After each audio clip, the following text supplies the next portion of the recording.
And I think 4.9 was the statement of cash flow. I think we'll start out with that one. Let me see here.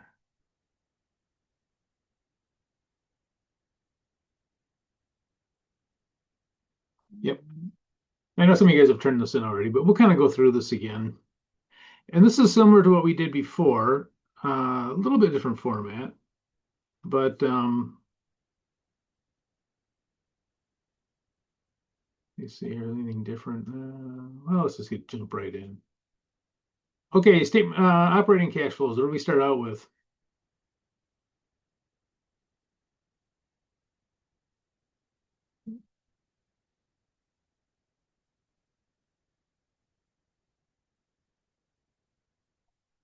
Anyone?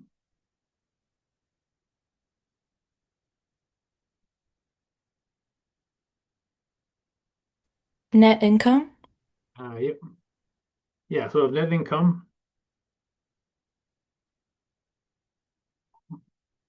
do that.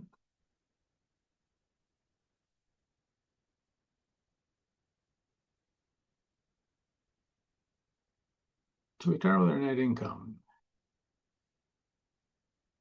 Where do we go to next? This is a little bit tricky. We go to the depreciation expenses, and this one's a little bit tricky because it's the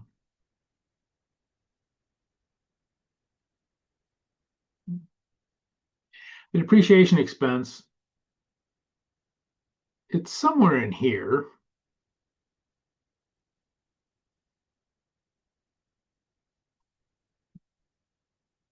Sometimes companies are nice and they'll show it right on the financial statement. Sometimes you got to go digging through the notes, and this one got to dig through the notes, and it says operating expenses include 30,000 in depreciation expense. Okay. Now I'm going to put this in incorrectly and tell me what I did wrong. Well, first of all, I had it formatted wrong. Let me try it.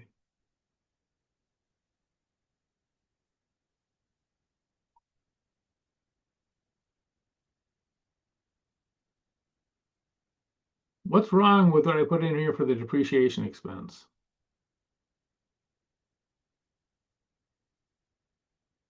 Don't you add the depreciation back in? Yep, you add it. So make sure you add it in. Um, yeah, Professor, did we do um problem 8 not, last not week yet. in class? Oh, okay. No, no, I'm going to do that next. I want to go through the other handout first before we do that one. But yeah, we Okay. definitely do that one. Okay. Sorry, I was just making sure. No, no, no. Yeah, no. I started out with this one because this is what we kind of left off on. So okay, so what we got to do for these now? Uh, I tell you what. Yeah, well, we're going to look at the changes in these, the increases and decreases. Well, we can just say we can do that right now, right? I guess, right? Nothing holding us back. So let's say changes.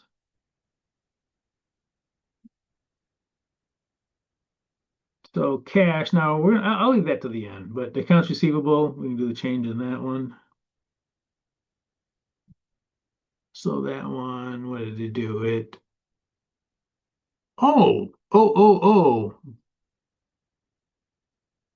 I see an error right now. Oh, that's because I know what I did. I changed this should say, gotta format these. If you didn't do the crazy thing I just did, there we go. Okay,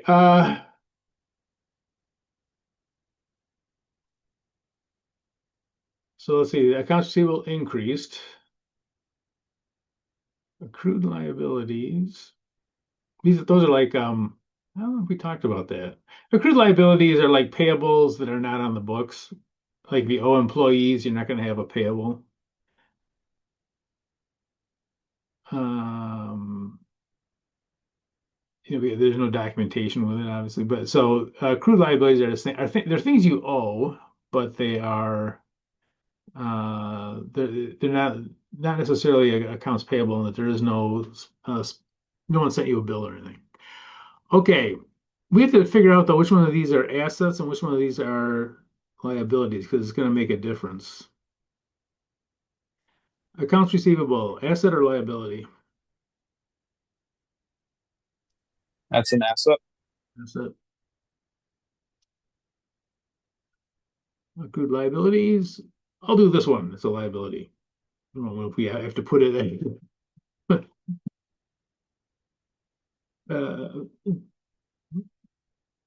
and let's see, income tax payable. It's another liability. Payables are liabilities. Okay, so we got to figure out how these are going to change. Now, anything that's an asset, I should probably pull up the other thing I did before. We did before. And of course, I've already gotten rid of it. It's over here somewhere. Oops. No, that's not what I want. Where is it?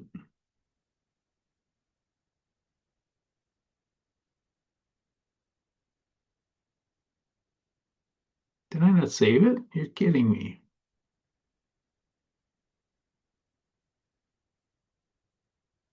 Huh.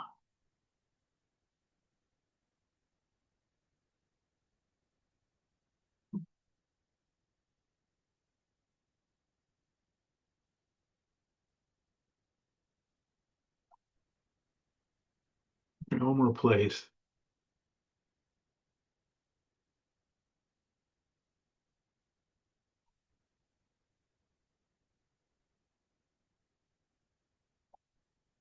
Oh.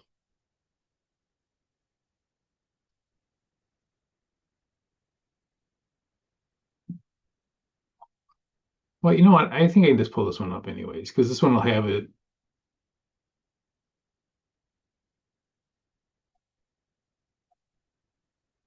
Yeah, this is all I need. All right. You can find that other thing later. All right. So current assets. Current assets go in the same direction as cash. So or cash that opposite direction of cash. So if they go down, cash goes up. They go up, cash goes down. Liabilities go in the same direction. So liabilities go up, that means you borrowed more money.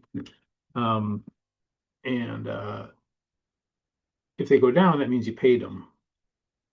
So they go in the same direction as cash. So assets go in opposite directions, and liabilities go in the same direction as cash. So this is just from last time. Okay, now where am I at? Of course, I closed it.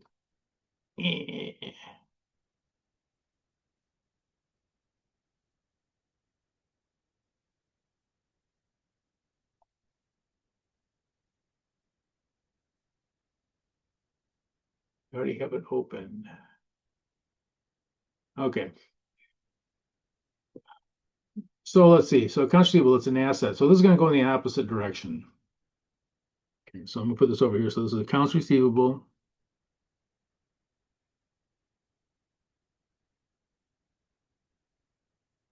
So is this going to be a plus or a minus?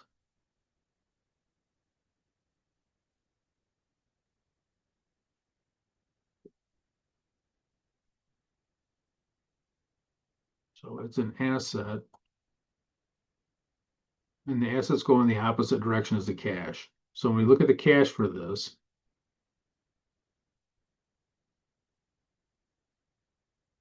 Would it technically be negative 20 because it goes in the opposite direction, right? would be, yep, it's negative 20,000. Try that again.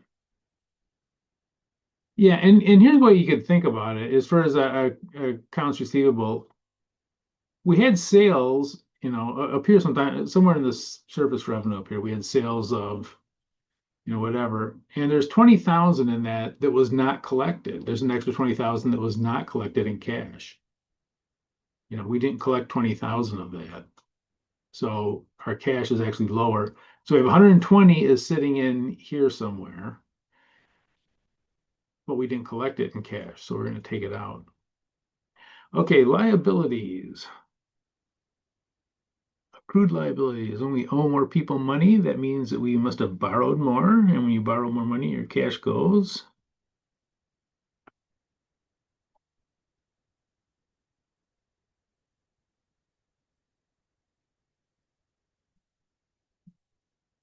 up. You can think about this as money is people we didn't pay. There's expenses in here, but we didn't pay 10,000 of those, or we have 10,000 more cash. Now it is true in the future we're going to have to pay 10,000 more, but right now we have an extra $10,000 in cash. Okay, income taxes payable.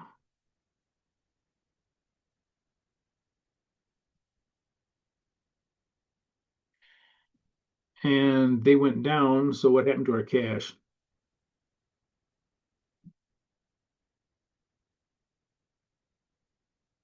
It went down with it.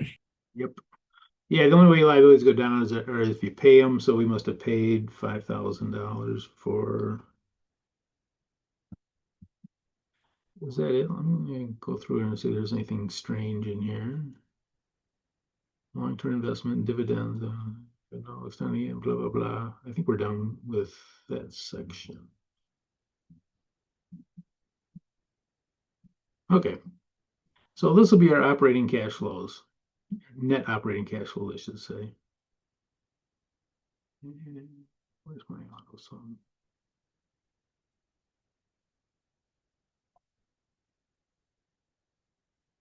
$165, does that make sense? 180 minus 25, 15. Yeah, I think that is it. Okay, so this is net.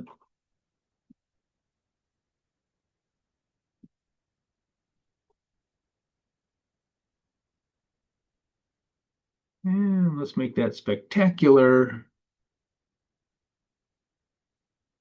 Oops. Making it red. Okay.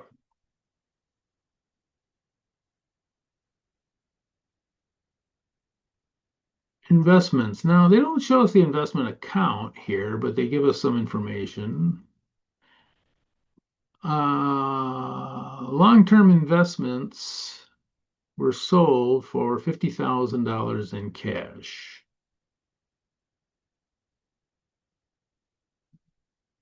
Okay, so those are long-term investments. If they were short-term, they go up here with the operating, but those are long-term, so we'll put them here. I'm going to abbreviate this. Long-term. You know what? I probably don't need to abbreviate. I could probably fit that in. Let's try that again.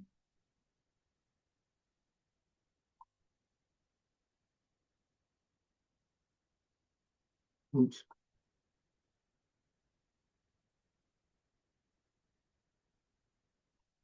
Okay, so I'm going to kind of color these in as we go.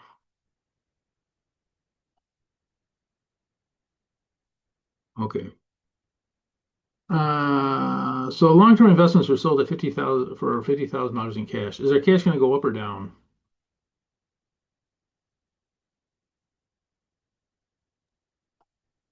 Have to go up.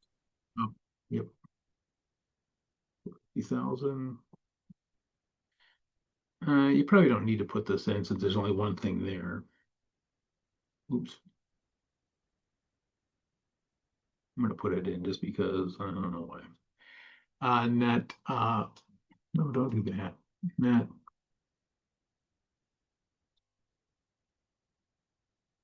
investing.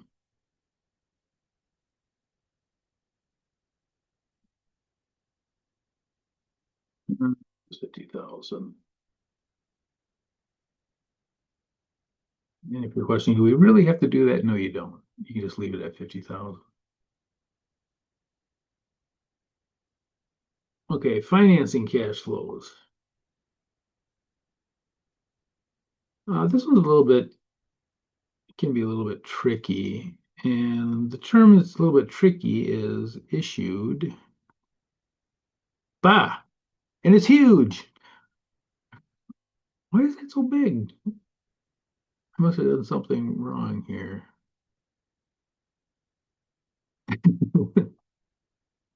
Okay. was just in a meeting, we were talking about how we should have they're making a new class for students to learn Excel. I was like, oh boy. You don't know what I do to them. Terrible. All right. So let's see. So concept was issued. Let me go back to this handout. Maybe I have it here.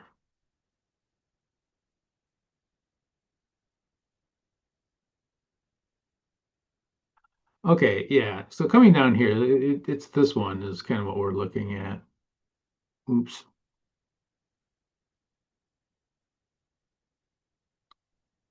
Okay, so these are increases, and oftentimes they'll talk about the stock being issued or the issuance of stock. So if we issue common stock, what we're actually doing is selling the ownership. We're selling it to somebody. You know, we're not giving them a product, we're giving them ownership of the company or part of it. So when they say issue common stock, what they're really saying is that we sold it. So let's go back to this. So is our cash going to go up or down? So common stock was issued, let's say sold. Tuck that in there. Although this is probably going to mess up again.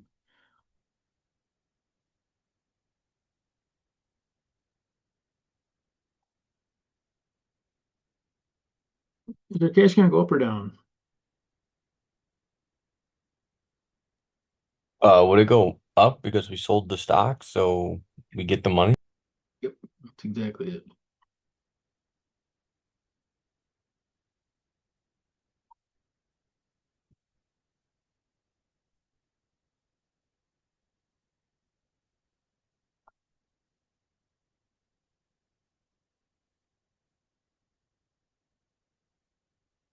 Make this slightly wider.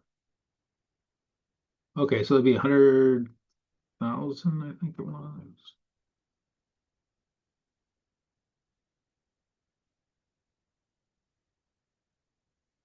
Okay, so that one's done. The reason why they have this one, well, let's do these in order, I guess. $80,000 cash dividends. Cash dividends we know are always going to be negative. We pay those out to the owners. So those are going to be negative. Yeah.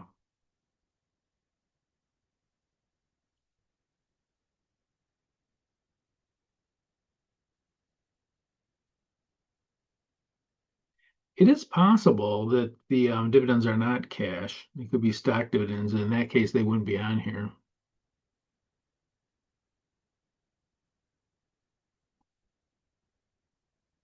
Another thing is that the dividends have to be paid to be on the statement of cash flows. I know that sounds obvious, but they might declare dividends but not pay them until the next year. And if they're not paid until the next year, they obviously won't be on there until the next year. Okay, now getting to this one, you say, okay, why do they even put that in there? Why did they put in that there's no other outstanding debt? What they're telling you here is that there's no long-term debt, so there's no changes in long-term debt. I should say no long-term debt.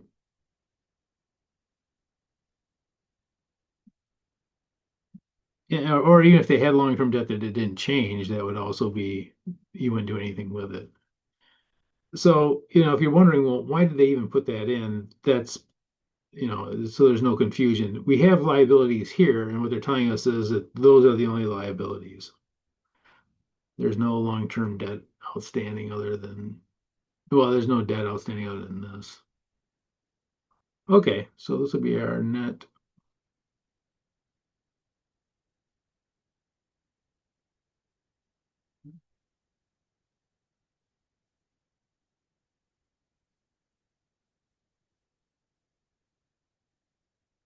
financing.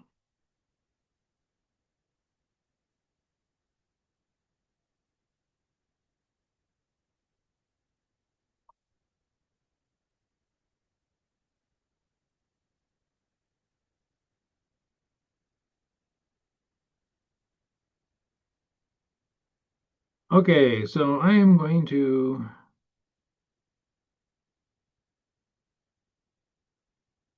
And all those up. Okay.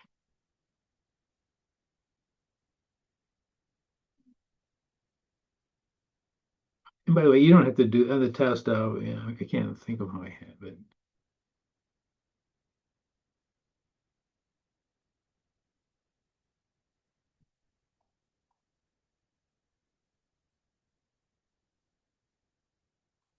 $35, is that right?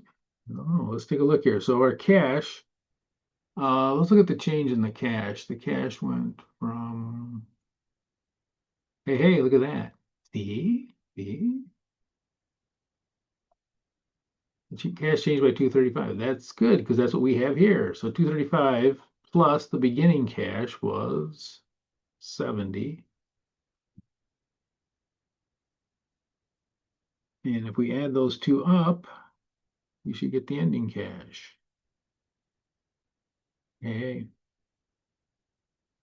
So this is our ending cash. Oops.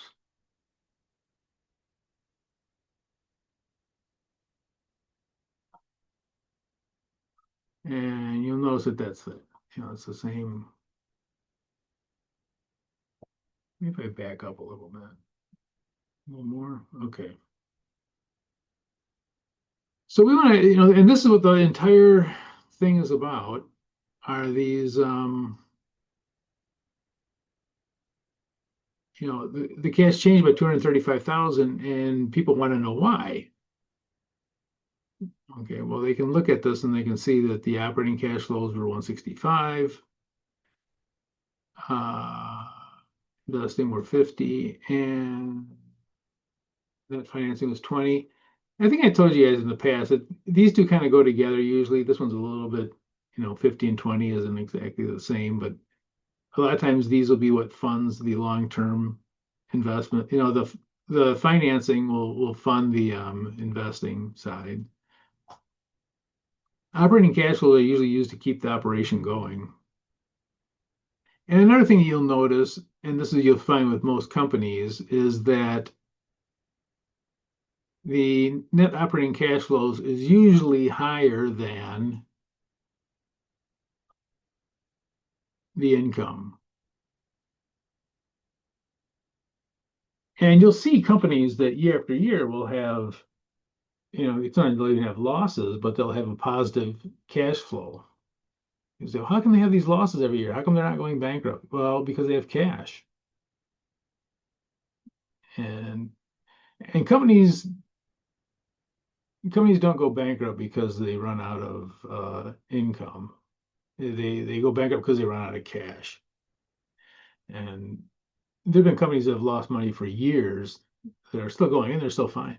Amazon was like that. Amazon lost money for years and years and years and years, but they always had investors and they always had cash, so they didn't go bankrupt because they could always pay their bills and so on. And sometimes some businesses just take a long time to get going, and Amazon was one of them. But again, companies don't. That's why the statement of cash flows is oftentimes looked at as more important than say the income statement because what am I doing here? Try this again. Because you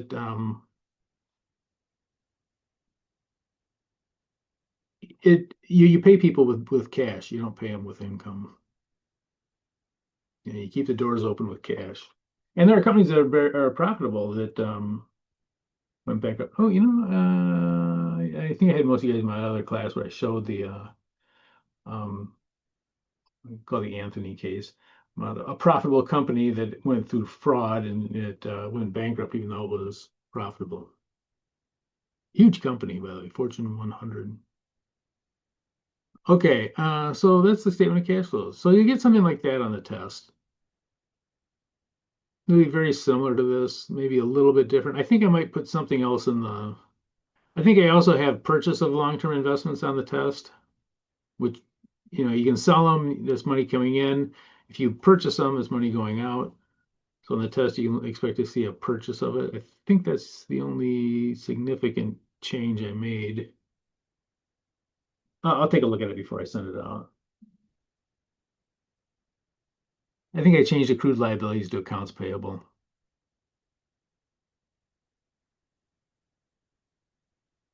Okay, let's go ahead and go to another handout. The miscellaneous financial statement issues on this thing. Well, we're going to come back and do the rest of this one, do the income statement. But I want to go through this other one first. This is one of those things that it's all the wacky stuff, but this is the kind of stuff that they show you on the CPA exam. You know, they're very thorough, even though in normal accounting and normal auditing, whatever, it's pretty routine. You know, I mean, you know, if you look at a company's transactions, look at like something like Walmart, well, they have billions of sales transactions. They don't test on that too much. I mean, they might test something a little, but not really. And there's probably going to be some twist to it. They test you on the things that can go wrong, things that can cause financial statements to be misstated. So, you know, when they do the testing on the CPA exam, they a lot of times will pull out the things that are a little bit strange to see, okay, what do you do with this? We know for the billion transactions that Walmart does, but suppose Walmart has this transaction, you know, they'll give you some weird transaction and see what you do with it. Okay.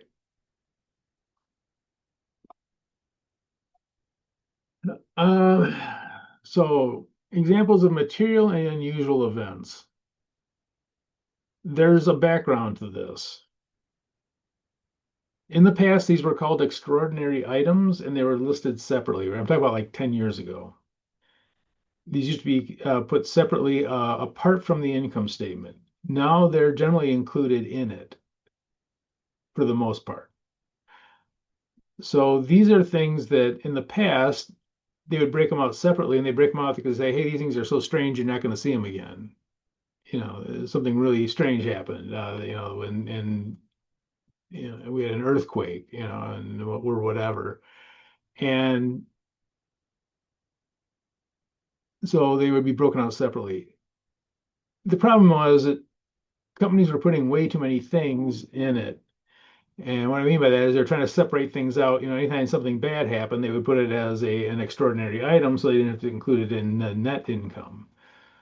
Well, after a while, that got to be, you know, the account, those things were overused. So they decided to put it right into the operating um, income, and it will be as a line item for most of these. So there'll be an actual line that'll say, for instance, restructuring costs. If you have restructuring, you're going to have in its material, you're going to say, okay, here's restructuring costs. You know, asset write downs and things like that, things that are bigger. So these are going to be separate line items. They'll come before taxes. They'll be right in the operating section. And they'll be just included with your regular operating expenses. As you go through here, you know, asset write down, legal settlements, natural disasters. And so these things that are material. In other words, they're usually big things, and they need to be broken out separately. And you'll also put these in the footnotes. So natural disasters, floods, storms, all this kind of stuff. Now, if you're in a place that does not have and for instance, like natural disasters, let's take Florida. They get hit by hurricanes all the time. So if you're running a hotel on the beach in Florida, you might not even break that out, you know, because you expect it. You know, yeah, they're going to get hit every now and then. They actually make those hotels so that they can, you know, the windows get bad and then they can clean them up like within a few days and get the things back running pretty quickly. So a storm damaging a building in, you know, like a hotel in Florida on the beach is probably not that big of a deal. However, um, yeah, a storm damaging a building enough, you know, severe enough to be a material in Chicago is pretty unusual. We get bad storms, but we usually don't get like, you know, whole buildings being, you know, glass being knocked out of hotels and all that kind of stuff. Okay, so These are the ones that are shown, they're shown right in the income statement. Restructuring, asset write-downs, legal settlements, disasters, fires, floods, storms, earthquakes, blah, blah, blah. The one that is still broken out separately, though, are the discontinued operations, which we already have covered. But this is one that's shown after taxes, or what they call net of taxes. So these are before taxes, before the net income taxes. They're in the operating section. These are shown net of it. We've already done that. Okay, let's go to some of the questions. Operations are restructured at a material cost of 120,000. Where do I belong?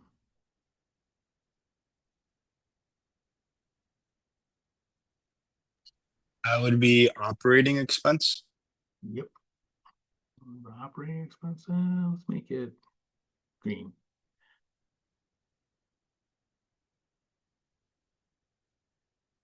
Inventory has a material write-down of 330,000. Where do I belong? And that would also be operating expense.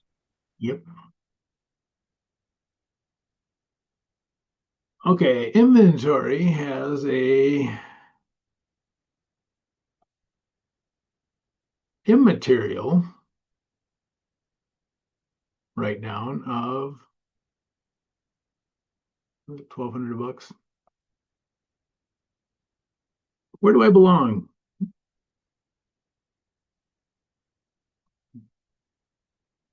And by the way, these are the usual ones that we'd have. You know, most write-downs are probably not going to be material.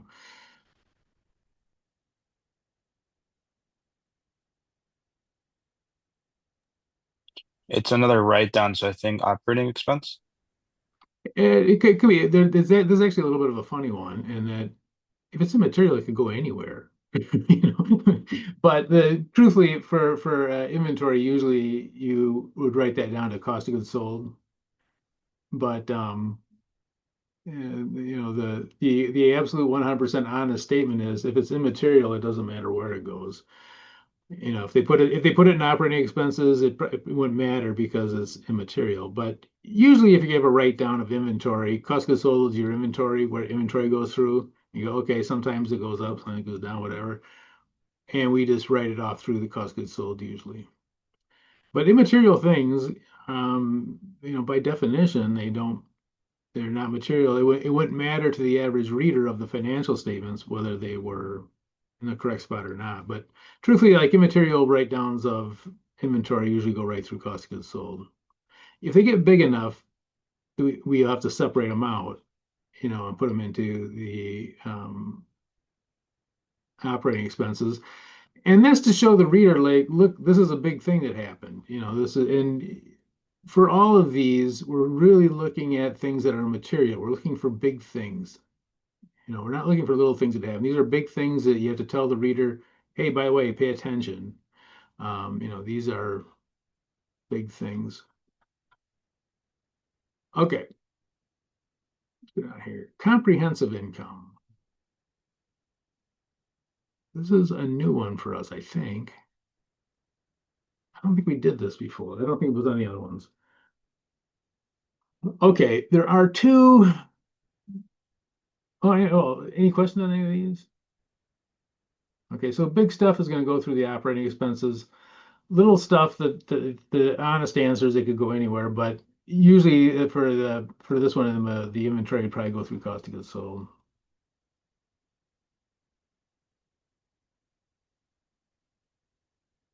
As an accountant, it's one of those things that you go, well, it shouldn't be there. It's like, well, yeah, who cares? No, you know.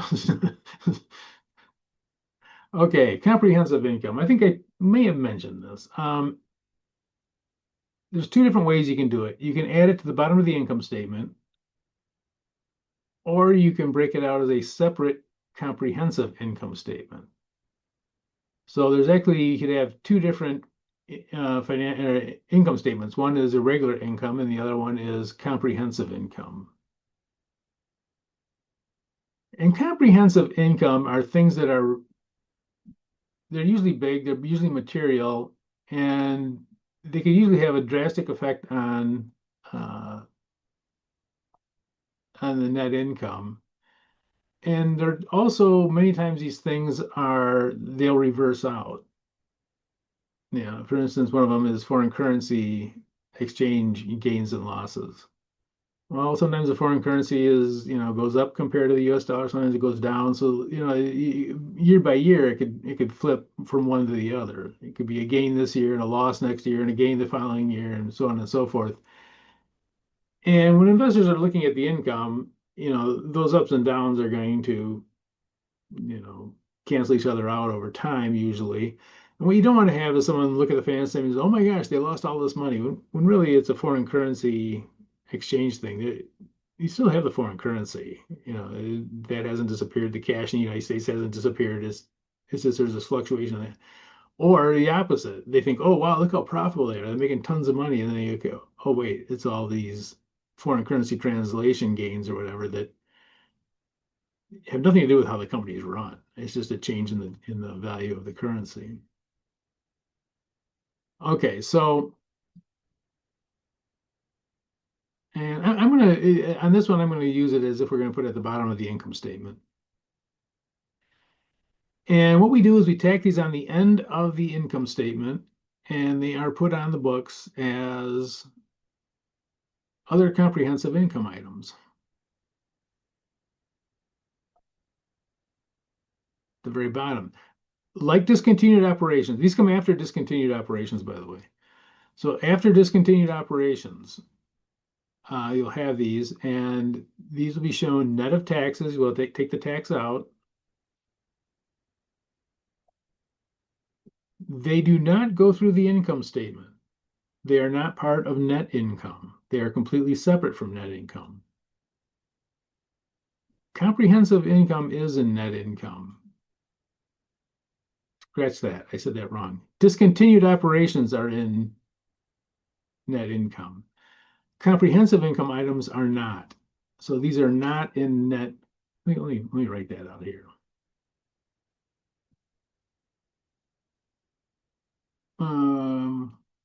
Yeah.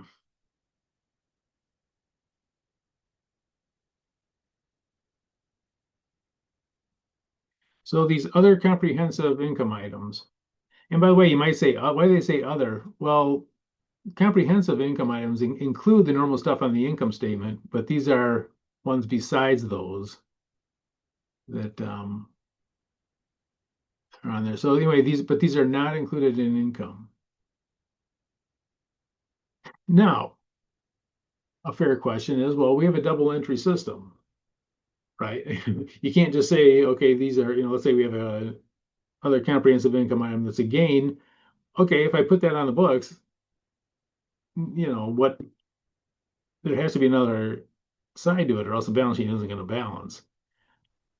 We run everything through the equity account. It does not go through retained earnings. It goes right into the equity account as a line item. So whenever you have these other comprehensive income items, they go right through the balance sheet. Let's make that some color. And right in the equity section, you'll have this line that'll say accumulated other comprehensive income. And it says accumulated because you might have stuff from previous years in there.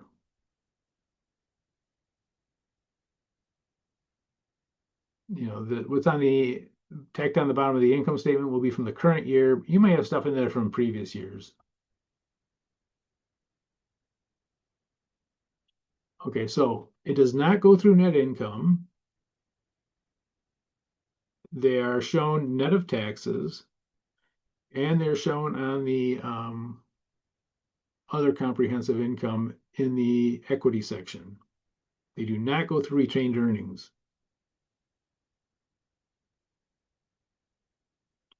Okay. And by the way, oftentimes these things get reversed out. For instance, the foreign currency translation, when you have a gain, the next year you have it as a loss, and then, a lot of times they'll cancel each other out, and you'll make adjustments for it year to year. So anyway, these are some of the ones that are in there. Foreign currency translation, we just talked about that.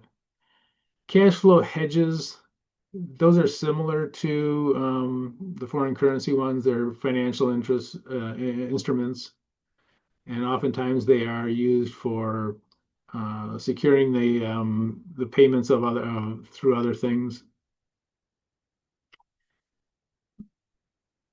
Pensions. For some companies, these are huge. If you look at most of the industrial companies, like General Motors, Ford, I worked at U.S. Steel, Navistar. We had huge pensions, and I think I told you last time that our pension plan when I was at Navistar was several times larger than the company. We had way more retirees than we had people who were actually working at the place. So these can actually be huge dollar amounts. And in the pension plans themselves, they have tons of money in investments, but they also have tons of liability, all the people they have to pay. So they have these huge investments in the stock market, let's say, but then they also have these huge liabilities, all these people you got to pay every year. And as you pay them, that liability goes down a little bit. But also you have these investments, like let's say in the stock market.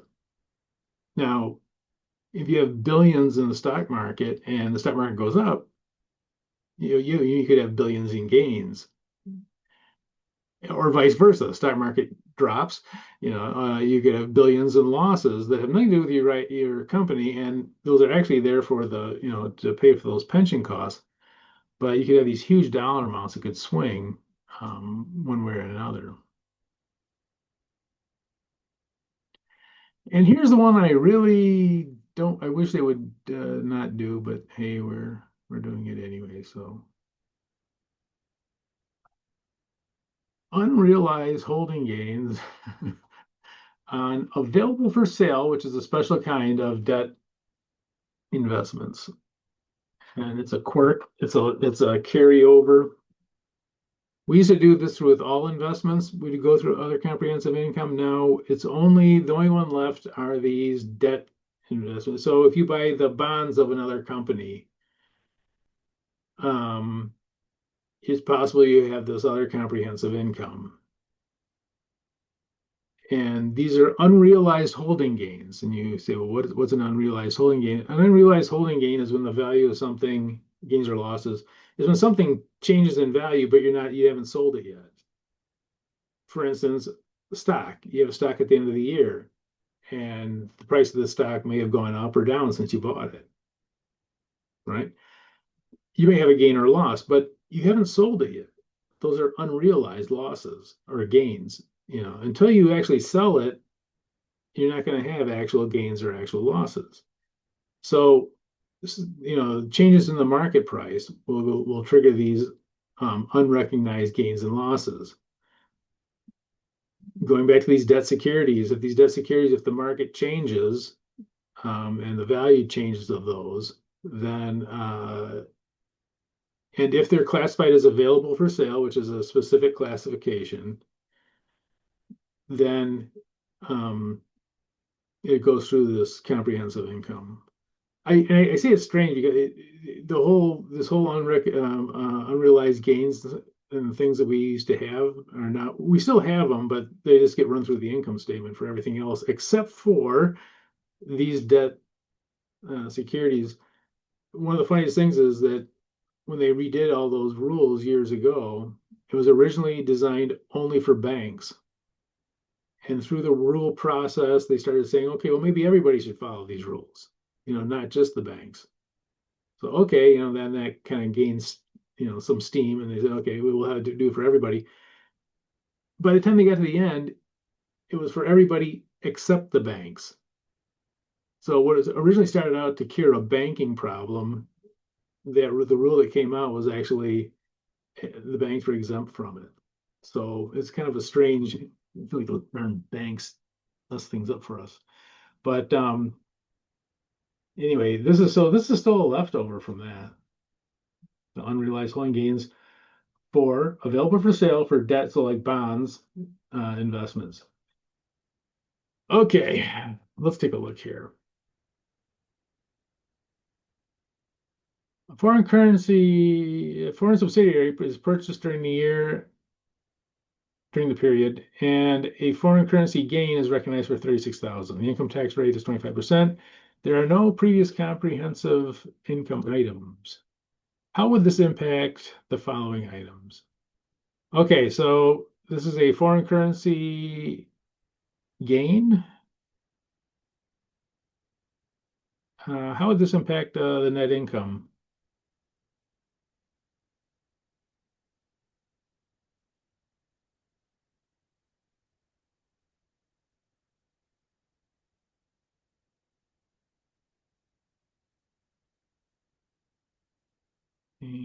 What color should I make that?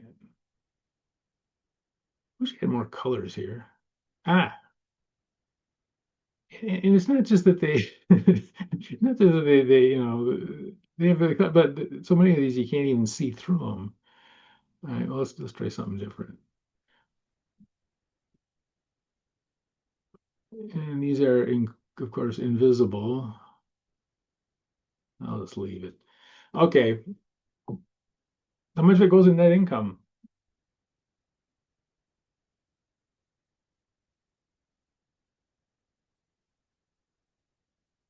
Oh, I see what you guys are doing. Yeah, nothing.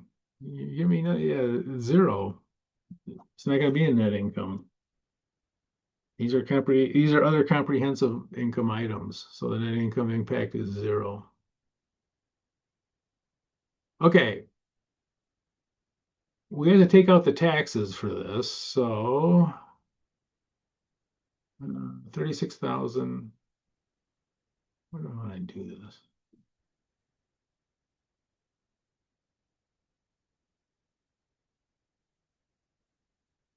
Okay, so foreign currency gain.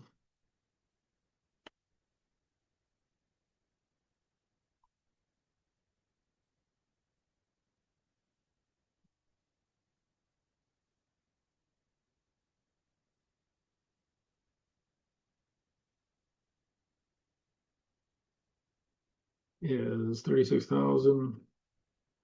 Oops. Find where my cursor went to.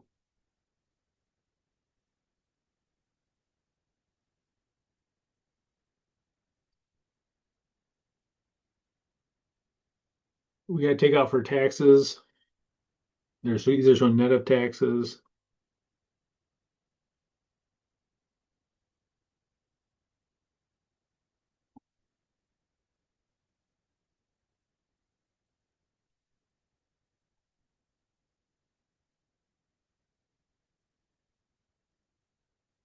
$36,000.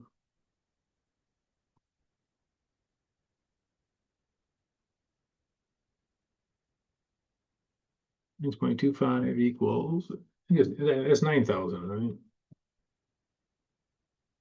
Yeah.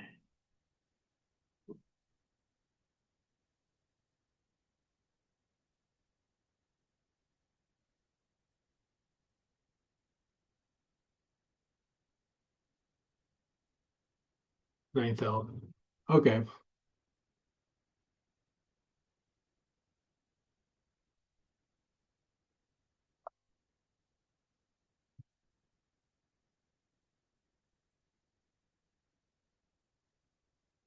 So we're going to have a foreign currency gain net of taxes of 27,000.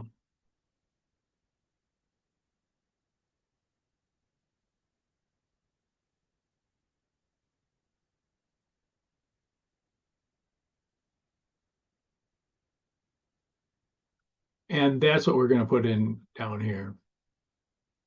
So this will be in our other comprehensive income.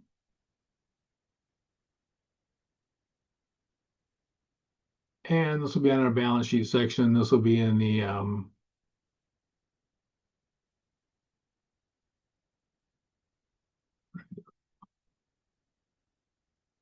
that's not going to fit, is it?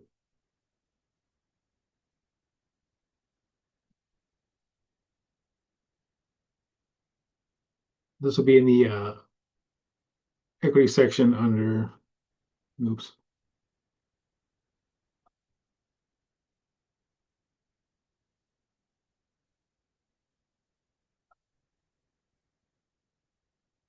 other accumulated other comprehensive income.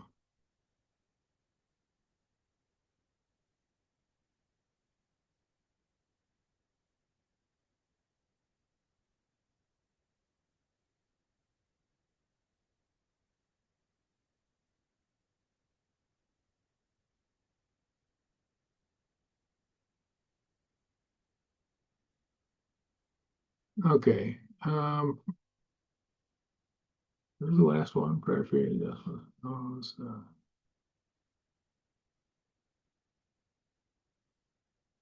Okay, well, let's stop here and we'll come back and finish that. It's going to take a little bit of time. So let's say be back at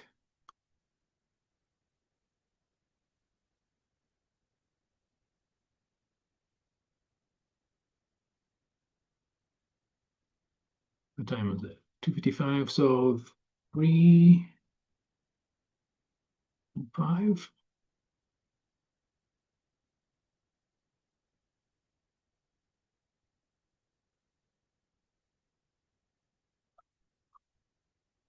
Okay. Oops, we don't want that. Okay, so be back at 3:05.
Okay, let's go ahead and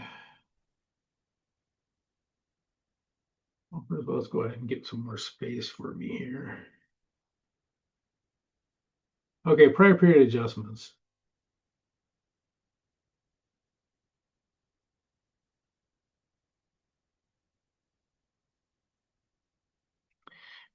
Prior period adjustments come in two different flavors. First one is correction of an error, make a mistake. And the second one is change in accounting principles. This is for everything except for depreciation. Talk about that later. Okay, so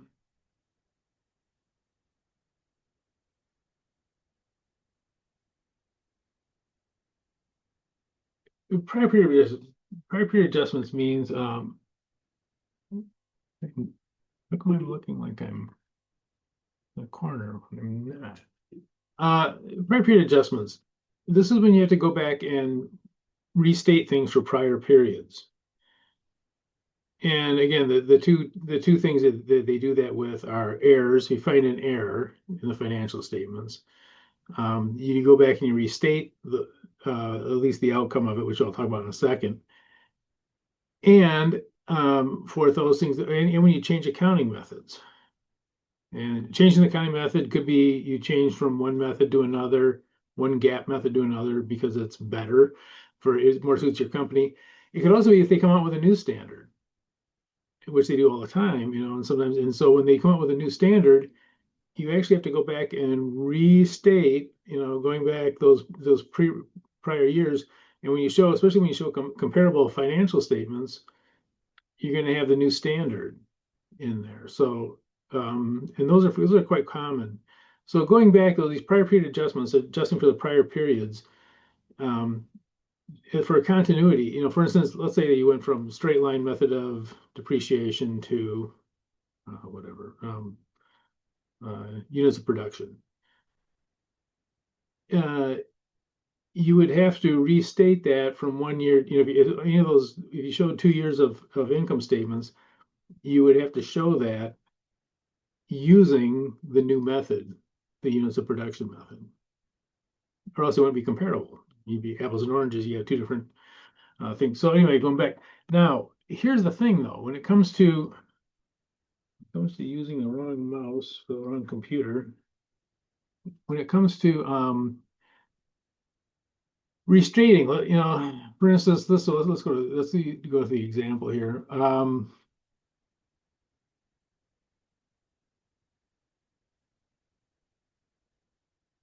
So we found an error from 2022,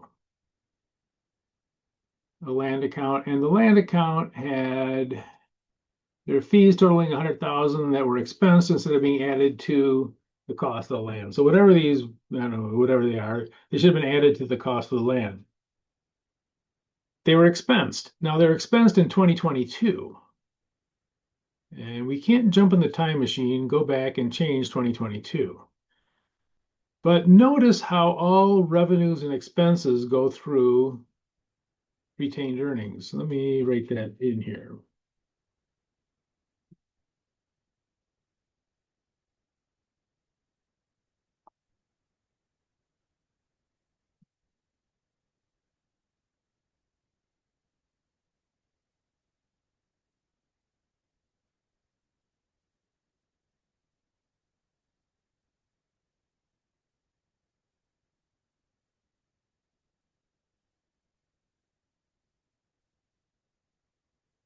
All revenue and expenses are closed to the retained earnings account. So we are going to have to make an adjustment here for the retained earnings account.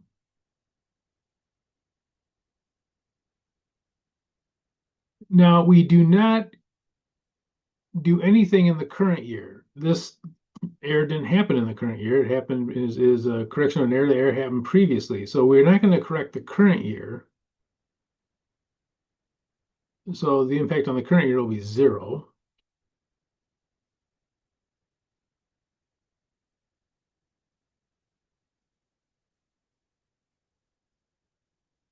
However, we are going to have to change a few things.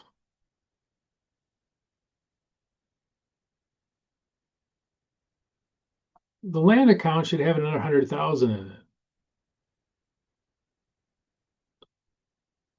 So in 2027, we'll have 100,000 added to this land account.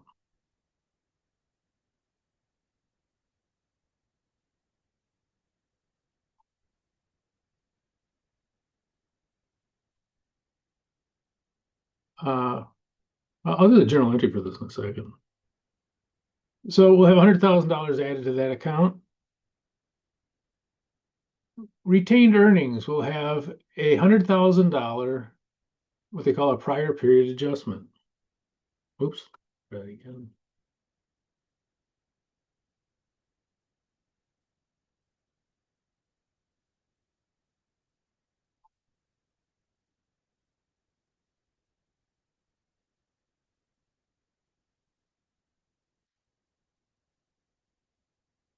So these two are the important ones we're going to look at for that. The prior period adjustment would be a line item right at the very top of the retained earnings statement. And you can kind of visualize, you have your assets equal your liabilities and your equity, right? Okay, so you have your land account, it's an asset. It goes up by 100,000. Now, if you don't do anything, it's not going to balance. So you have to balance it out. It's not going to be in revenues. It's not going to be through income in the current year.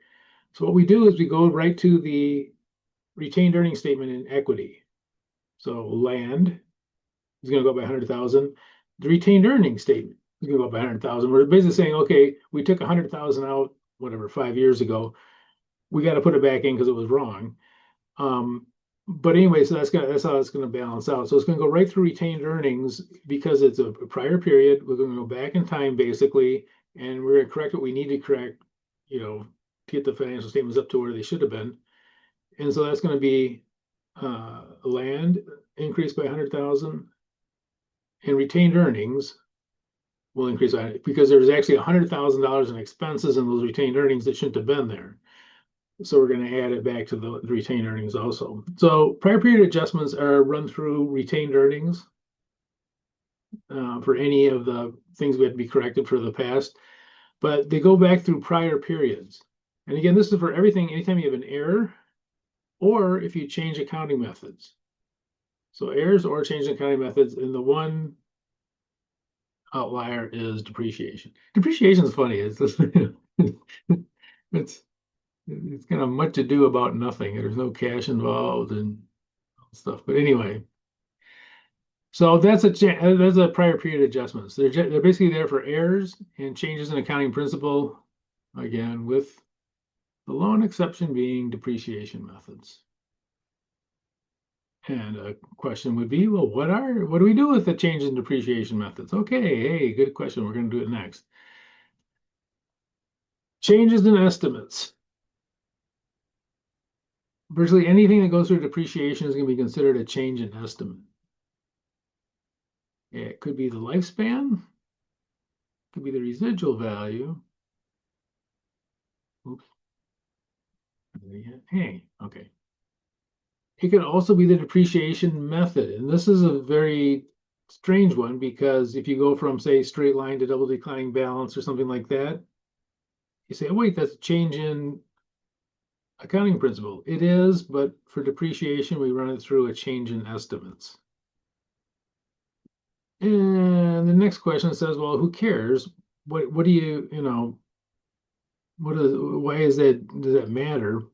Changes in estimates are all going forward. They're only applied to current and future income.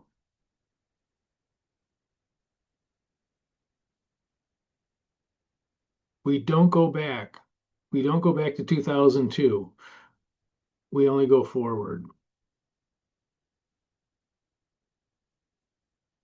Okay, changes in estimates could also be these other ones, warranty, uncollectible accounts expense, changes in estimated obsolete inventory if they're not material. Those are all things going forward.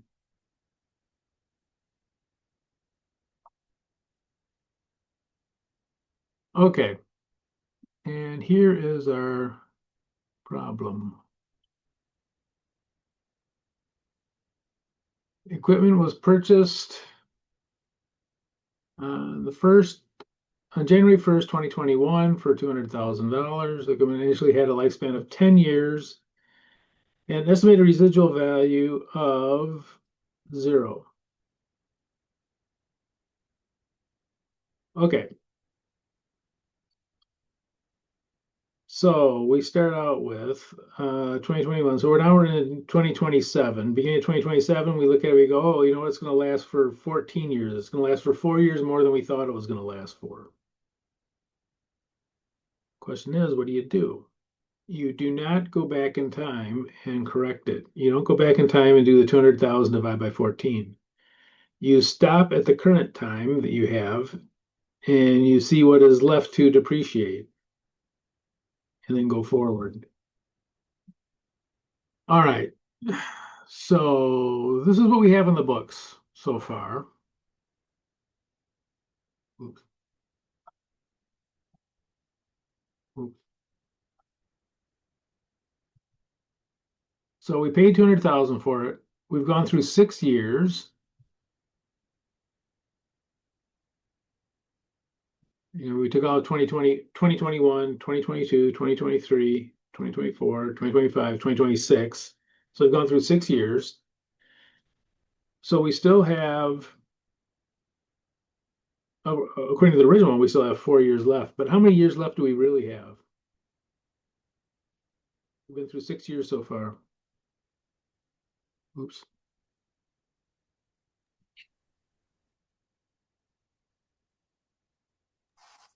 You have 8 more years left? Yep. All right, so we have to depreciate 80,000 over 8 years. Hey, that worked out nice. All right, so this would be, what are I doing here?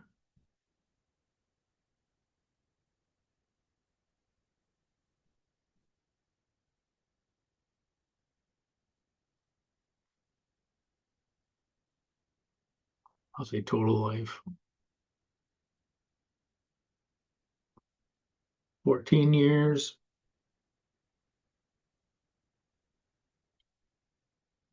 And we'll say life until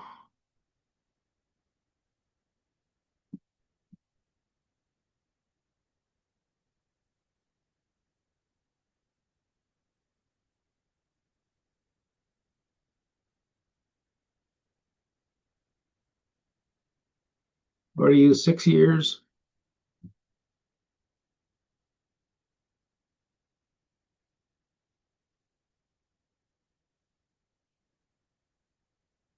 Oops. So we'll say life left.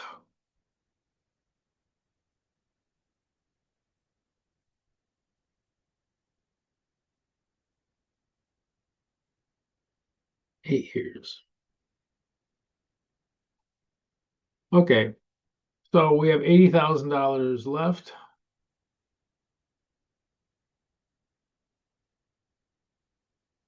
We're going to divide that by 8 years. So that's going to equal $10,000 per year. And now this is going forward.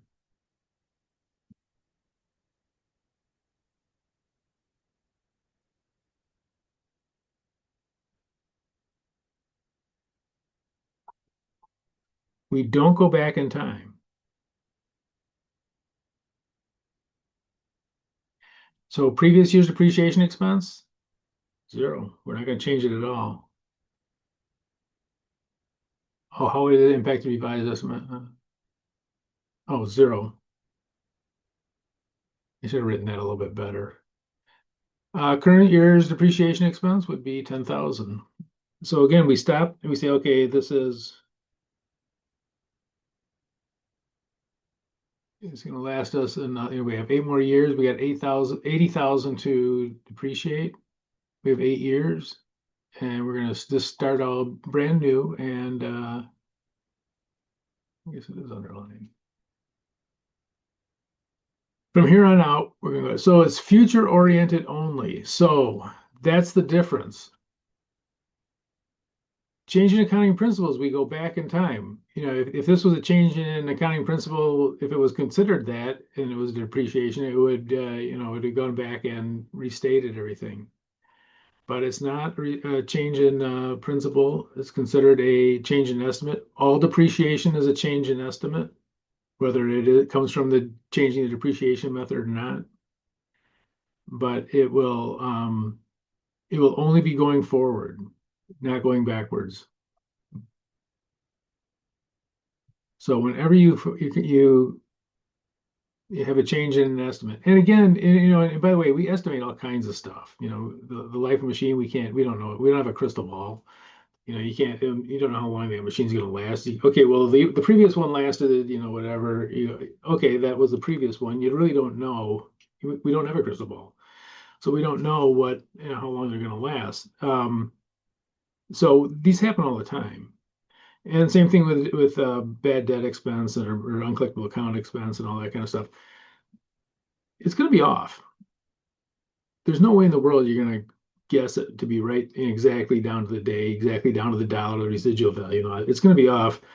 So that's why we just go into the future. We go, okay, well, it was what we knew at the time. Now we're going into the future. It's we're just going to make the corrections as we figure out, get more information, we're going to do it. So those are changes in estimate.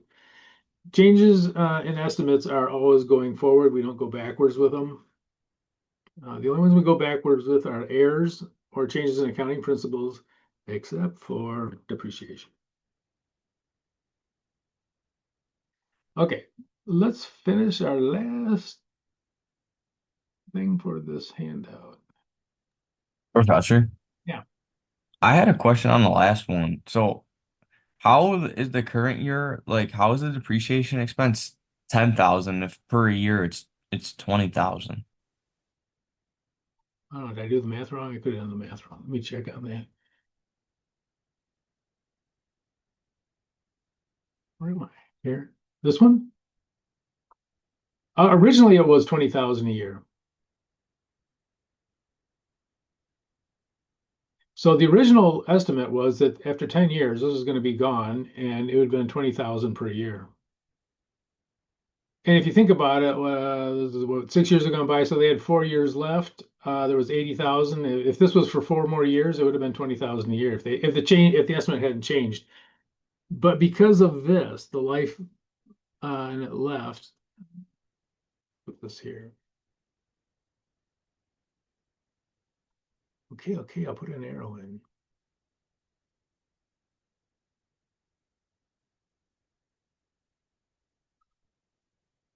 Because there's 8 years left now, we're simply going to go into the future. And so this is going to be gone. We're not going to do this anymore. Draw a line through it. Yeah, kind of. But anyway, so going into the future, we have 8 years left. We're going to divide that by 8. But yeah, it can, in this case, it'll change it. And basically what you did is we basically said, okay, there's only 4 years left, and said, no, there's actually 8 years left. So it would be half as much, basically. And it might be tempting to go back and say, well, wait a minute. So this really should have been 200,000 divided by 14 years, whatever that comes out to. But again, we have a change in estimate. We simply, whenever we figure out that we have to update it, then we stop, see what's left, and go forward. So this is all going forward. No, that's a good question, though. Yeah, originally it was 20,000 a year. Oops.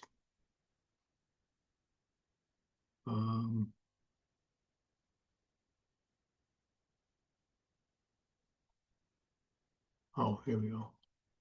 So yeah, so originally it was 20,000 a year, and now after we made this change in estimate, so this will be the change in estimate.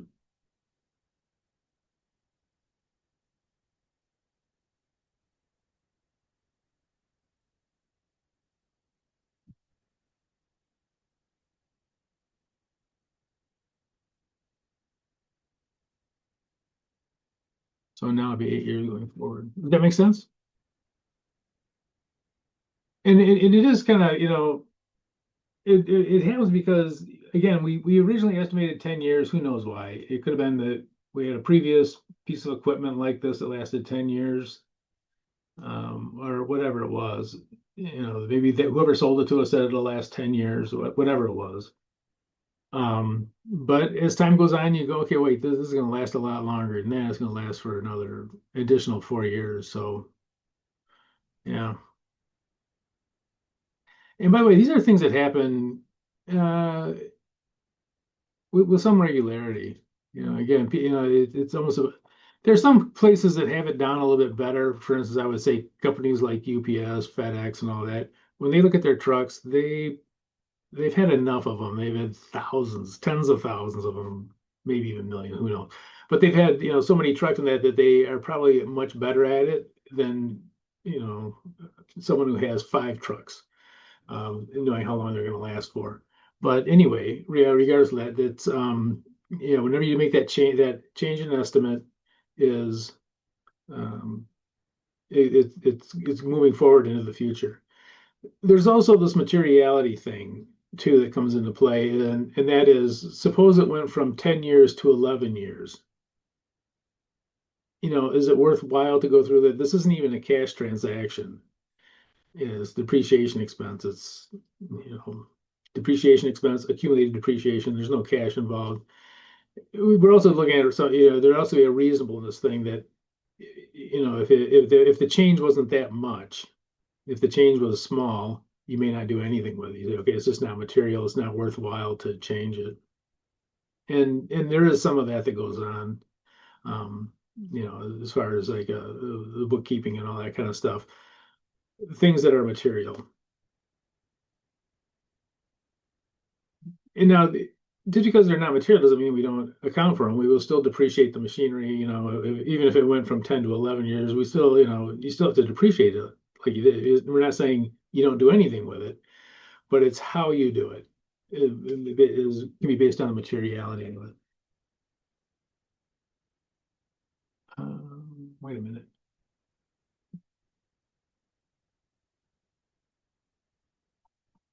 Okay.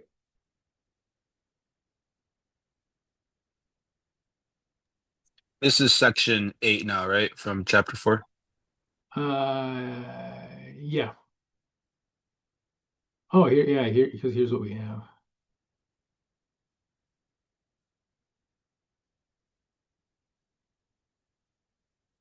Okay. Yeah, this actually is kind of focused on the comprehensive income items.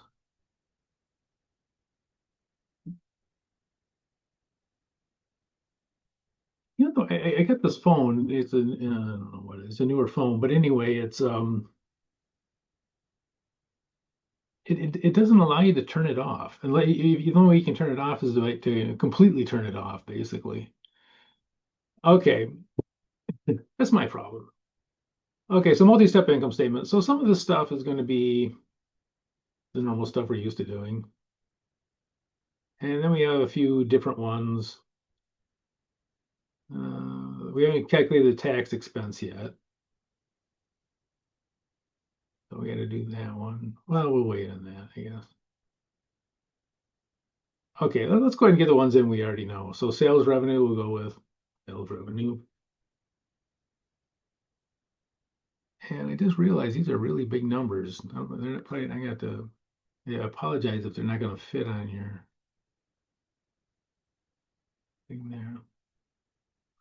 Okay, so sales revenue.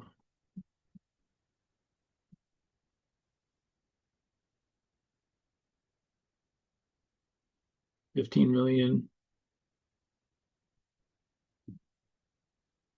And I apologize again. I should have formatted these cells.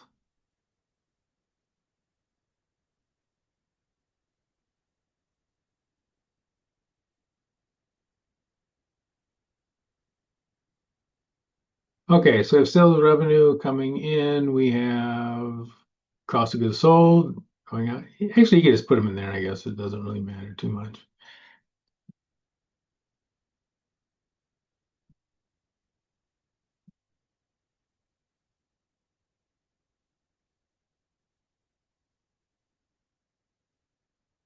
And we'll say our gross. I'll put it here. Gross. I think they use gross margin here, didn't they, in this book? Gross margin, gross profit, oops, or and gross profit are the same thing. Is there any on that? Looks funny.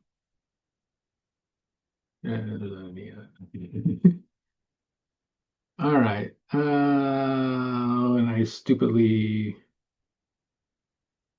format this like I should have.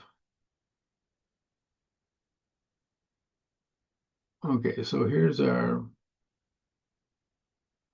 gross margin. Operating expenses. And general administrative expenses. I'm going to copy those.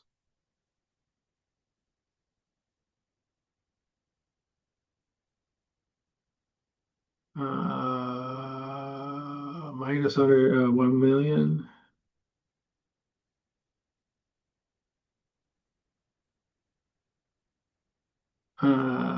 Selling expenses.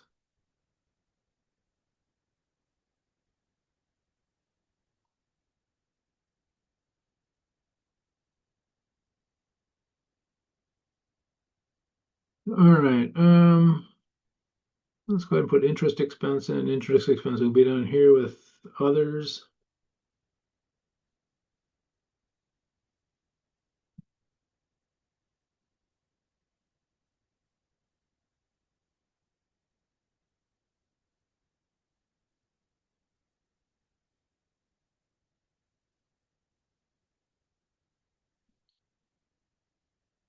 By the way, I modified this a little bit from the textbook. Okay. So that takes care of all of these, I think. Do we leave out anything? I don't think so. Okay, so these are all done.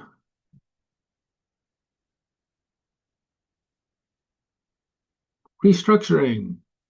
We got to go back to our handout. Wrong handout. We got to go back to our handout. Oh. Um,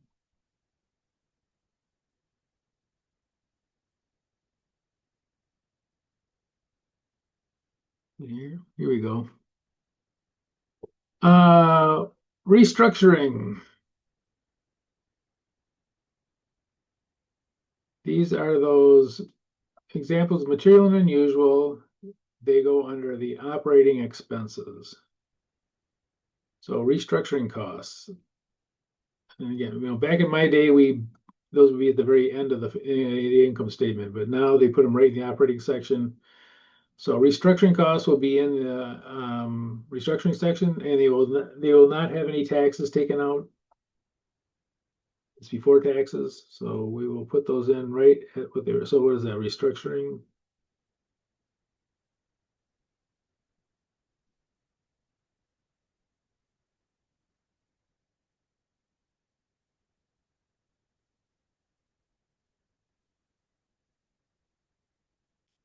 Minus 300,000.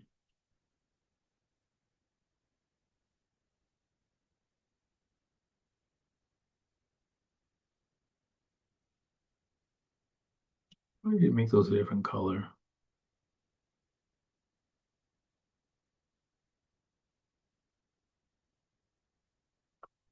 Make those orange.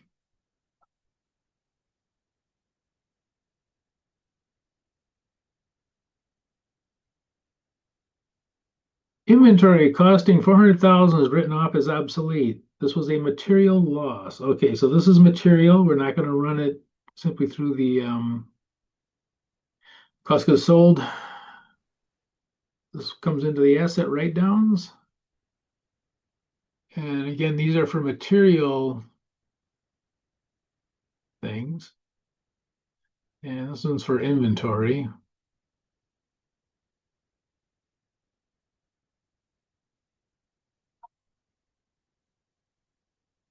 And that goes right in the operating expenses.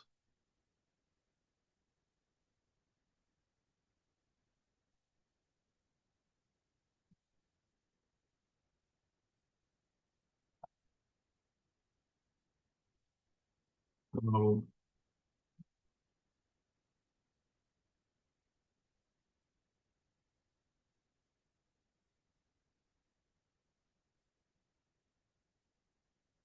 obsolete inventory loss of negative 400,000.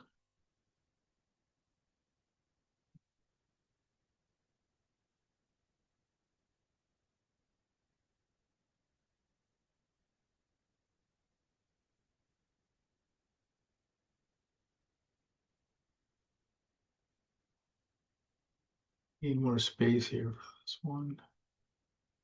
Okay, number 3. It was discovered that depreciation expense for 2026, we're in 2027, right? We're in 2027. 2026, that there was a material misstatement due to a mathematical error. Okay, so we had a mathematical error.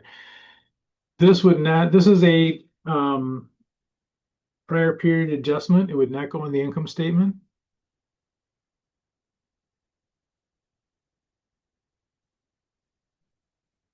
And the question is, where does it go? I will show you where it would go. It would be on your statement of retained earnings.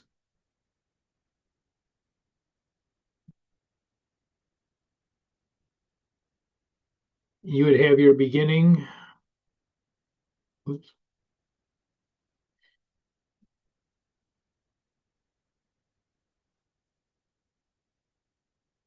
Whatever they were, I don't, they don't tell us. But then you'd have this prior period adjustment.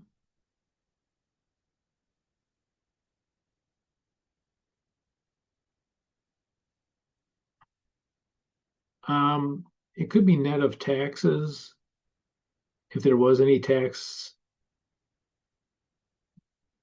applications for it. But if there was taxes taken out, it would have that. But I was gonna put it in 50,000 just so you can kind of see. So if there's taxes or actually, and the reason I say that there may not be any tax correction is that the actual taxes payable are paid by IRS rules, not necessarily what's on the books. It's possible you have adjustments to other accounts, prepaid assets and all this other stuff, prepaid taxes, or tax liabilities, but we're not going to worry about that. But anyway, a prior period adjustment would go on the right directly into the retained earnings. We're not going to put it in our current year because it's not in our current year. But we are going to make an adjustment for it, and it'll correct the books as far as whatever the expense needs to be going into the next year. So this would be on the statement of retained earnings. It would not be on the income statement. You don't have to put this in. Okay. Professor, you're not showing your screen. You're right, I'm not. I don't like sharing. No, I'm kidding. So yeah, I'm sorry. This is the, so if you're wondering, what you would do with it, it'd look like that. The prior period adjustment would be, oops. You'd have the beginning of the statement of retained earnings. Right after the beginning retained earnings, you'd have this. It's not going to be on the income statement because it didn't happen this year. Okay, we have 2 comprehensive income statement items.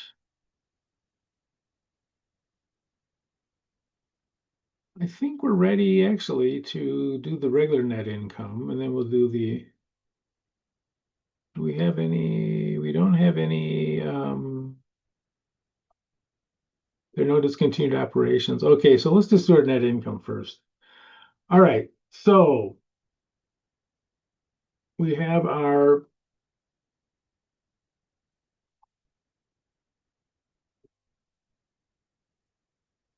operating income, 6 million, oops, oh shoot, it's not gonna let me do that.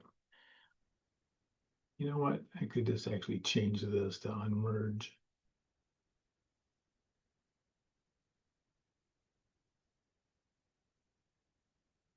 Not gonna work.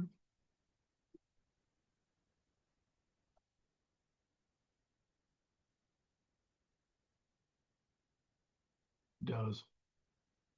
Let's see if the AutoSum works now.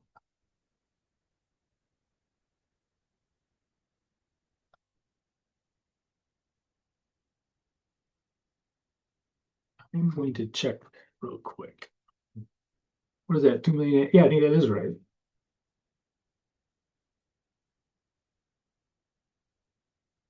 Okay. So then we'd have our income before taxes down here.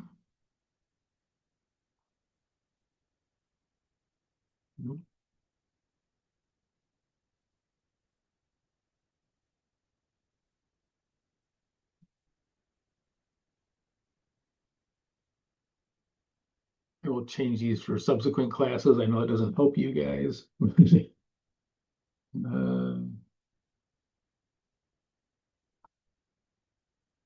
Sorry about that. Okay, so income before taxes was 3,100,000. So our income tax expense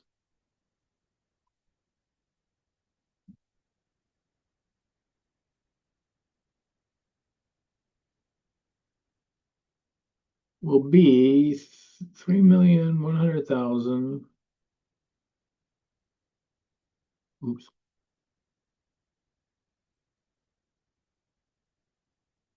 Times our tax rate of 25% equals, I know we're in Excel, we could probably be doing this in Excel. Formula would probably be better.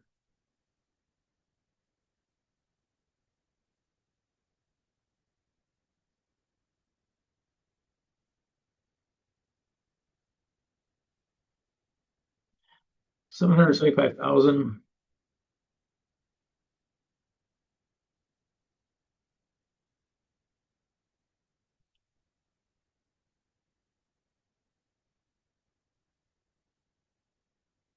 Why is that so little?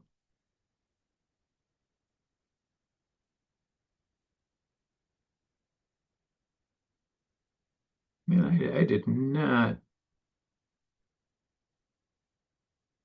do this one like I thought I did. Okay, so this is a negative. And so this will give us our net income.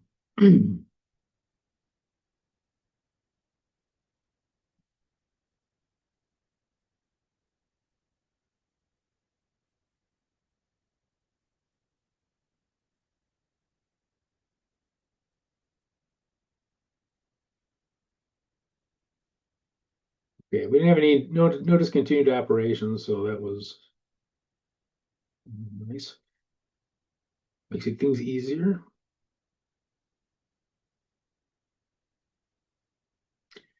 Okay, so comprehensive income. So we got these other two things here, comprehensive income. Let's make those blue, how about?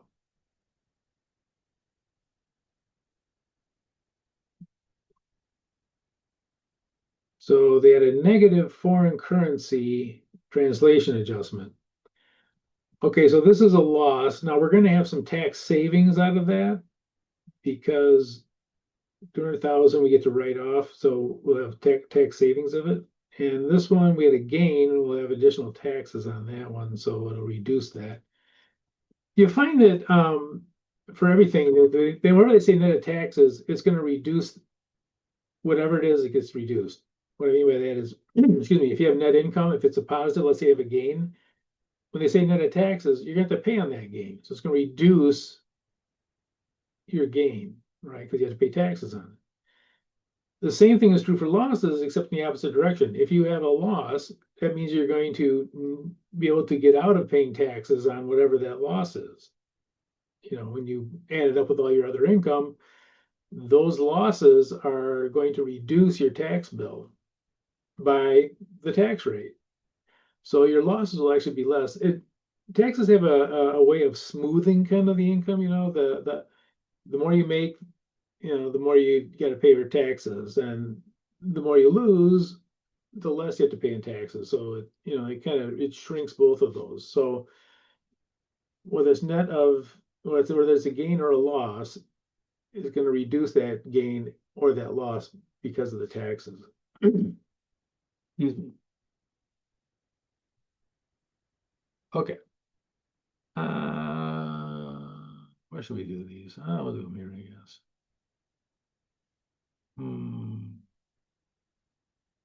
Let's.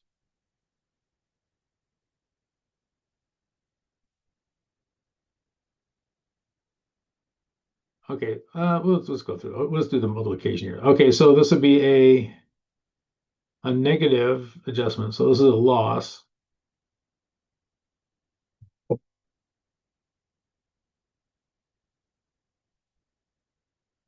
Of 200,000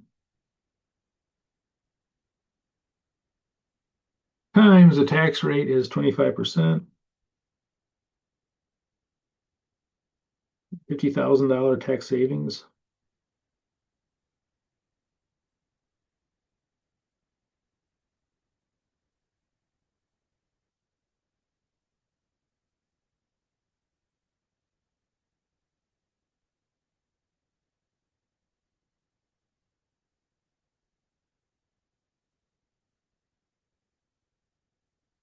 And this one, we have a gain of 180,000. So this one will be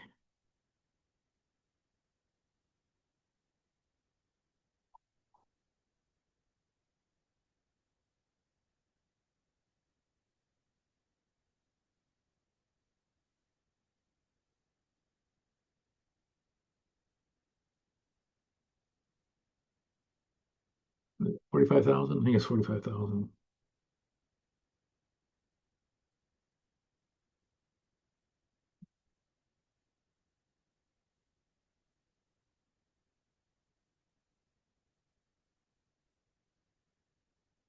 Okay.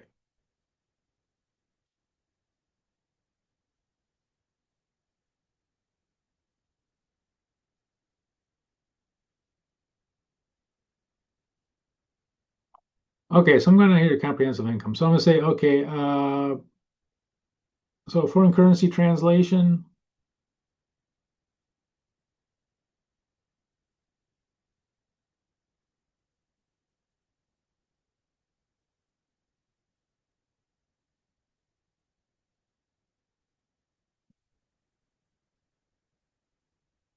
Okay, so this is going to look like this. It's going to be negative 200,000 plus, excuse me, your tax benefit of 50,000.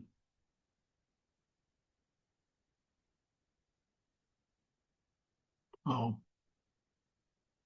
I know why it's doing that. It's thinking I'm putting in a formula.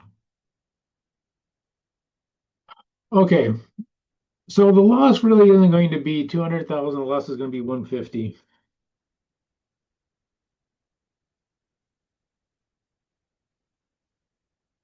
And we're going to do the same thing for the unrealized gain on debt security. That's a wacky one. So that'll be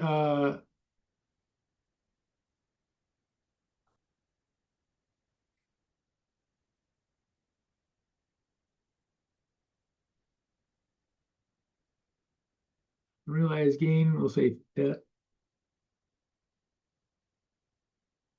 securities available for sale. I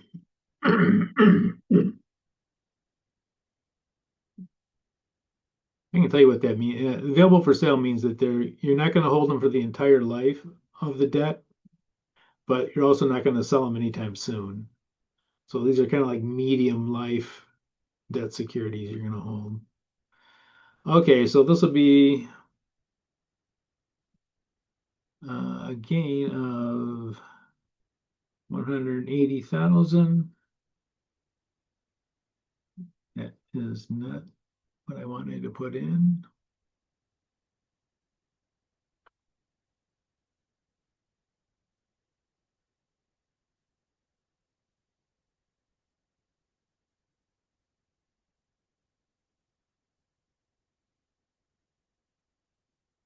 Minus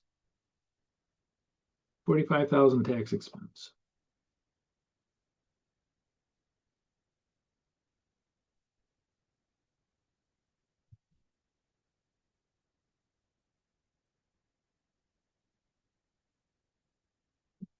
180,000 minus 45 is 135.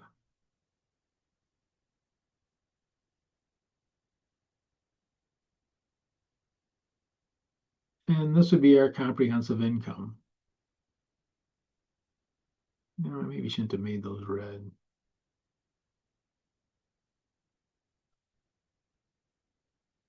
Okay, so comprehensive income. I know I'll make them big, obnoxious capital letters.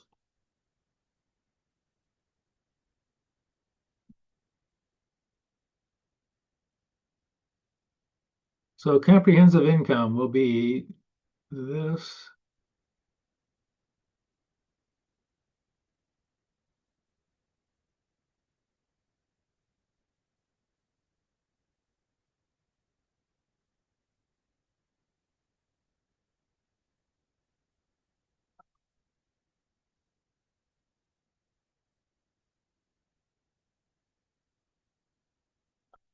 Uh, 2,310,000.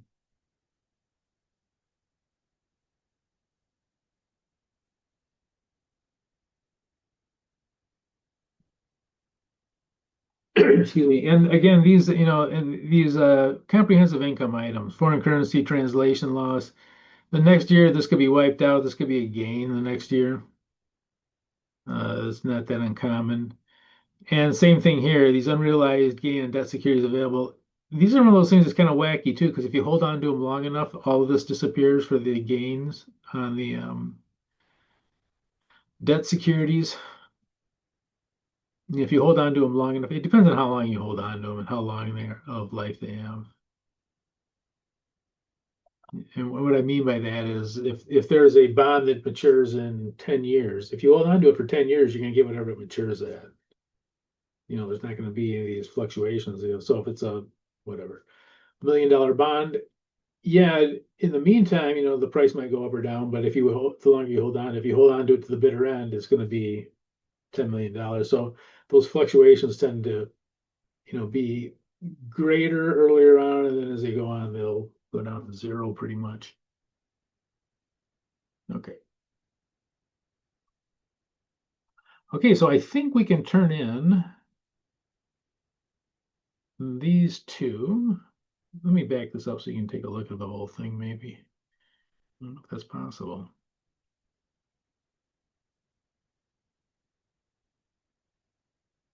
Hmm.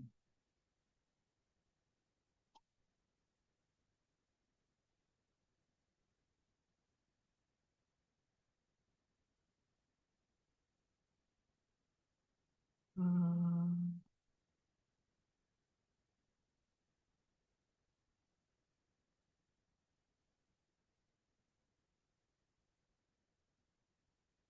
huh.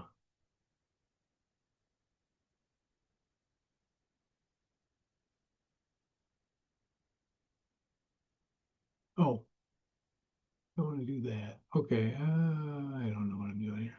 Okay, well anyway, I'll back this out a little. And again, this section down here is really kind of one of the big focuses of this part is that. And these in the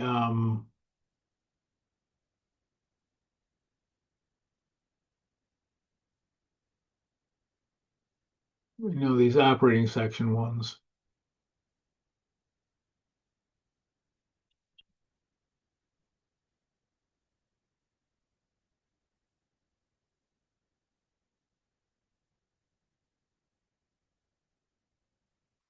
Okay, so we can turn this one in and we can turn in this one. You guys, some of you have already done this one, so that's fine with that. And then this one can get turned in too.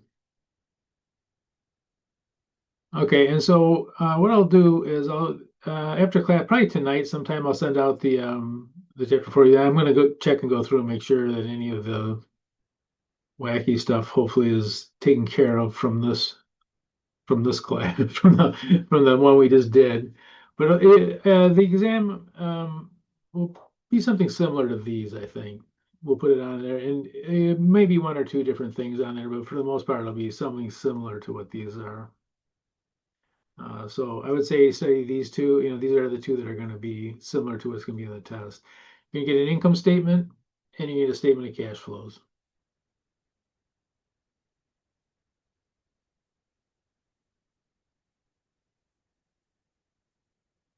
Any questions? You guys had enough? I bet you have. I will see I you. I have a question, Professor, if you want to stay after Sure. class. Thank you. Yep, I will certainly. Anyone else?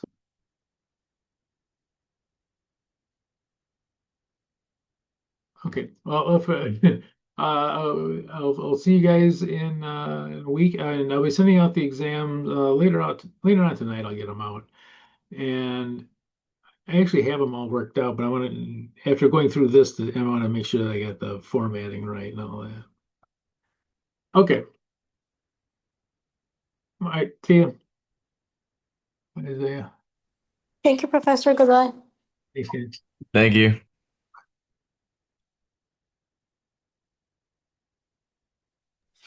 Okay, I think awesome. All right.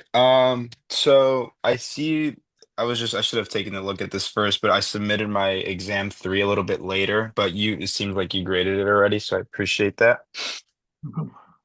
And let's see. That one I felt I didn't feel too confident about it until I finally balanced out the balance sheets and it came to an equal amount. So I was like, okay, I think I did it good. Yeah. No, let me take a look. Yeah, you did fine on it. Yeah, you're doing fine in the class. You're at 100%. Yeah. So That's awesome. That's awesome. That's good to hear. it is a Yeah, I that was a challenging one for sure. Because it was, I mean, the notes payable and how some of them were current and non-current, but I think I had it all figured out. I was just overthinking all yeah. the answers there, which that tends to happen. Yeah. Um, yeah, which is fine. And then one more thing too. Wait, can you see my face now? Yeah. Okay, I wonder how it looks like. I heard you say you got a new phone. Yeah. And you said it doesn't turn off or something like that. To make it so that the phone calls don't come through, I can either turn on the thing where you turn it upside down and it do not disturb. Hmm. As far as like muting the phone itself by itself, I used to have you could turn off the notifications on this other phone I had. Right. This one, um, you have to log off of the Wi-Fi. Oh, It, that's weird. yeah, and if you look at the notifications, it's grayed out. Which new phone did you get? It's a Motorola. What is it? I think it's called the G Moto 2025. Okay, yeah, I'm familiar with those. Again, I work at Best Buy, so I sell phones all the time. Oh, okay. Oh, yeah. They probably should have gone in there, but oops. But yeah, it is kind of strange, and I don't know if you probably can't see this. Let's see if Hmm. I can. The app notifications, the phone is grayed out. You can't turn off the phone notifications by itself. Again, the only thing you can do is you can put the do not disturb, and I'm not even sure if the do not disturb takes off the phone. But anyway, Yeah, you can also do it in plane mode, but the airplane mode just takes out all of the Wi. Wi-Fi connections and everything. Yeah, so it's a brick at that point. That's right. Yeah, Yeah. it's not really a phone. So yeah. But yeah, it is Okay. weird. And I like I said, my other or one, but this, yeah, my other one just stopped working. So it's not like I can go back to it or anything like that. But yeah, it's just weird. it is strange. Well, Motorola's are great phones though. And you got the 2025 one, so it should last. Well, the funny thing is though, is like in hindsight, I should have got the 2020 because the 2024, like if you look at the stuff with 25, it's like, oh yeah, you just do it, you just click it, like you can't do that with the 2025. And I went through the thing and it was like, sure enough, you gotta put it in airplane mode. Yeah, but they're pretty similar though. 2024 and 2025 models, they're very, very similar. Yeah, yeah. Well, this one, yeah. Other than that, this one quirk though, and the phone thing is what I really, generally want to turn off also, like when I'm in class or something like that. But anyway. Yeah. No, I thought you had an issue with like an iPhone, maybe with like the always on display, where like it Oh just yeah. never turns off that way. I was like, oh, I know how to turn that off. Maybe that could help you out with that. But But we were my wife, talking about something my wife has else. an iPhone. Yeah, she has an iPhone, and um, yeah, yeah. There's another quirk about this phone too, and that is that whenever it updates, it takes out all my preferences. Oh, that's like from your search browser, or No, no, well, like like stuff like in the like sounds and vibrations and all that stuff. yeah. It'll change those. Anything I change, it'll like go back, it'll like kind of reset it. And it doesn't happen that often, but it happens enough that it's like, oh man, it's like, why is this happening? Oh, I go back That's and I'll tell that's you so random. when I notice it is when I go to turn it off. If I go like to reboot the phone and Hmm. it's not rebooting, it goes into some AI thing. What do you want to do today? That kind of thing. Oh, okay. So that I know how to fix. You want to fix that real quick? Because I I know how actually to do that. actually I actually I do I did get that one to yeah To that one. now power off, because yeah, that's like the Bixby that turns on. It's like a AI help, but originally if you hold it to the side, it just turns it props up the power off or restart control settings. Otherwise, you could always pull down from the top right corner, Oh, and then you'll see that this power button similar to this. If oh, you pull down from the top right corner, you'll see it. You can, that's another way of powering it off. okay, yeah, yeah. I didn't, Hmm. yeah, no, that I didn't realize. Yeah, the because I went through the what is it? I think it's the gesture or something. I can't remember, but it has you can actually change what the button does, and it goes back to power key, and it says digital assistant. Yeah, which we don't Yeah, want that's yeah, that. yeah, yeah. That's the default. So you try to turn off the phone. I can't turn off the phone. You had to figure it out though. Well, yeah, no, but what you just told me though, that's a lot quicker. Oh Okay, yeah, just swiping down from the side. Yeah, okay, perfect. very good. All right, awesome. Yeah. Yeah, that was the only question I had, All Professor right. Taylor. All right, thank you. Have a great day. Bye bye.